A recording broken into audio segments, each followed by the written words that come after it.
All right, let's go with chapter 7 here, the axial skeletal system. It's the next chapter in the skeletal system. We do divide the skeletal system into the axial and the appendicular. The appendicular is the next chapter. And you're either going to love or hate me because what I've done is really condense the PowerPoint, so there's a lot of information to communicate on each one. But this chapter, I think for those people who love anatomy and are a little bit shy about physiology, you're going to like this chapter because that's what it is. It basically is you learning or you being exposed to the set of bones. There's about 80 of them in the axial skeletal system, and where they are and how they relate to each other. Not so much how they have a huge physiological function, but how they relate to each other. And that relation to each other is what we call articulations. And so I guess what I'm saying, this information isn't difficult to understand at all, but maybe a little bit overwhelming in its amount. So the bones are going to come in contact with each other in various different ways, and we call that articulations or joints, any way you want to say it. And then we do have various landmarks on these bones, and we will be talking about a few of the more prominent landmarks to have in your head because of what they represent. They represent a structure that's near them, or they're actually housing a structure. So many landmarks, but we will talk about some of the more important ones. And then openings, this particular foramen openings, there's one major one that everybody wants you to know, and that's the foramen magnum. That's where the spinal cord comes through out of the skull into the into what in layman's terms is the neck area. So again, there'll be certain openings that will be important that we talk about. And the function of the axial skeletal system is to form the longitudinal axis of the body. And that basically, although you stand on your feet to your legs, that force is actually delivered up into the vertebral column.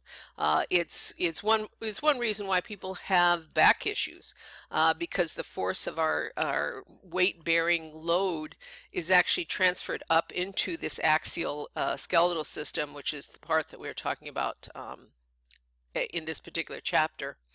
And its job, the job of the axial skeletal system, other than to carry the load, is to protect organs. Think of the rib cage, and to attach muscles of the head, neck, and trunk specifically. Also to house the muscles of the respiratory system, and facilitate the movement for the respiratory system. So the ability for your rib cage to expand and contract is because of muscles that are attached to the ribs. And also to serve as attachments and to stabilize the arms and the legs, which eventually we're going to identify as the appendicular skeletal system. So those are kind of the functions, which are some pretty long list of functions. And as I said, it's about 80 bones. I mean, it's not about, it is 80 bones. You have 8 bones making up the cranial cavity, otherwise known as the skull. You have 14 making up your face, so 14 facial bones. Many of those 14 are paired. 6 auditory ossicles, so 3 in each side. Hyoid bone is the one that is in the neck area, about the area of your larynx. And those are all in the head and neck area, those bones. Then you have the vertebral column, which is 24 vertebrae and sacrum and coccyx. The thoracic cage is 24 ribs and a sternum. So 24 ribs, 12 on each side, and your sternum. Those are the key players here in this system that we're talking about today. Speaking of the skull, the job of the skull is to protect the brain. That was probably one that you've already highly mastered now. Also serve as an entrance for the respiratory system and the digestive system. That's via nose, mouth, in terms of that. Contains 8 cranial, 14 facial bones, and the cranial bones are in the front. You have the frontal bone. You have on the side to the back parietal bone, in the ear area, and actually houses the ear, the temporal bone, and then in the back of the head, the occipital bone. So then ethmoid and sphenoid, or sphenoid. I'm sorry, I say that sphenoid. It just is. It's just what is what's embedded in my head. But sphenoid is also appropriate. And understand that. So some of those are going to be paired. But with regard to the facial bones, you have your maxilla. You have your lacrimal bones, your nasal bones, your zygomatic bones, those that form your cheek, your mandible, and then you have your palatine bones that makes your hard palate, your vomer, and your nasal conchae. So you have facial bones and cranial bones. While I'm here, I want to mention something about the way that cranial bones come together, because they fit together very, very tightly. And I may have a slide further, and I may reintroduce this concept of how they fit together very tightly. They start out in the little baby, and they're not designed or remodeled as much as to the extent of an adult. So you have those soft spots, or those fontanelles, when the infant is born. Of course, this facilitates the birth process, which is an excellent thing to do. If you're a female who's giving birth, it's a wonderful thing. But what happens is they remodel. They have the infant skull has many ossification centers, and the bones grow, remodel until they butt up against each other, and we call that butting up against each other a suture. And the sutures are where these two bones come together. And with regard to the types of sutures you have the lambdoidal suture. That's going to separate, that's the posterior aspect, that separates the occipital bone from the parietal bone. You have the coronal suture that separates the frontal bone from the parietal bone. You have the sagittal suture. That one is going to separate the parietal bones. The parietal bones are two paired bones on either side. And then the squamous, that's going to be the suture between the temporal bone and the parietal bone.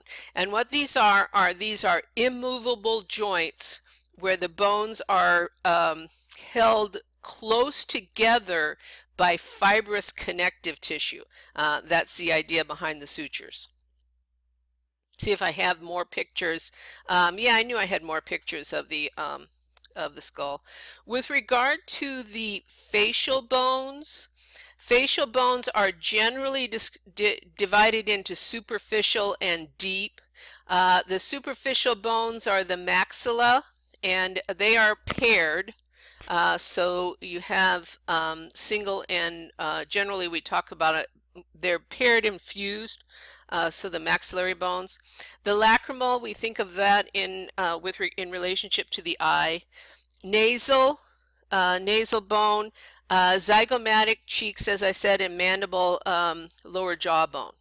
The deep facial bones are the palatine, and that's You can't see it on this picture, but if you're sitting there, you're listening to me, and you're somewhere where you could put your tongue up into the roof of your mouth, it's the hard portion of the hard palate.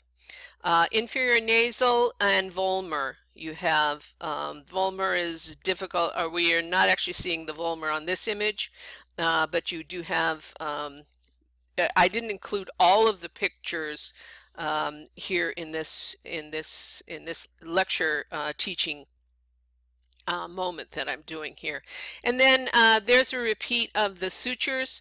And remember, we will talk about sutures again in chapter 9 in joints, but just a little pre-teaching, and that is the where the bones which don't start out in this adult shape will ossify, remodel into this shape, and will come together in a joint which we call a suture, which is a fibrous connective tissue joint and is considered immovable.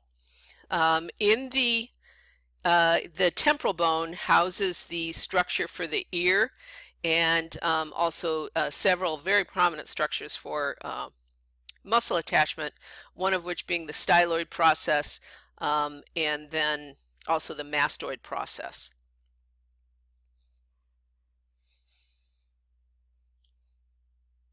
There are, again, another great picture showing the sutures and the bones. Let's see, do we get the vomer on this one? I don't see the, yeah, you do. You have the vomer.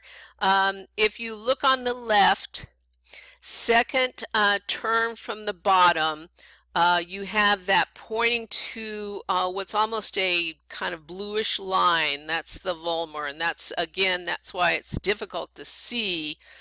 Not a bluish line, kind of a beigeish line, I guess I might say. Sorry, I can't see my colors here. And so you do see that there. You also see some of the more prominent processes. So the foramen, superior orbital foramen, and this is for a nerve to pass through. You have in the sphenoid the optic canal, which is the passageway for the optic nerve.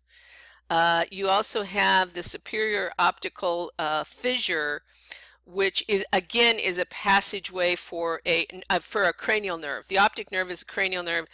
These are all cranial nerves that will affect how the eye functions. That's what these openings are for.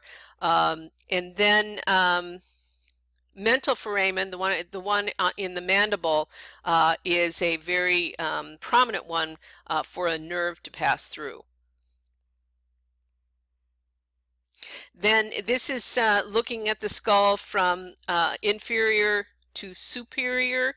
Again, this one gives you a little bit more of a view of the sphenoid bone. And we already saw the temporal. This is a great view of the occipital bone. The occipital bone has several prominent processes. First of all, you have your external occipital protuberance, and almost all of these processes that stick up are for muscle attachment. You also have a big hole that I already talked about called the foramen magnum, and this is for the spinal column to fit through. The jugular foramen is within the temporal bone, and that's for more cranial nerves to exit the brainstem via the skull and then function in the peripheral nervous system.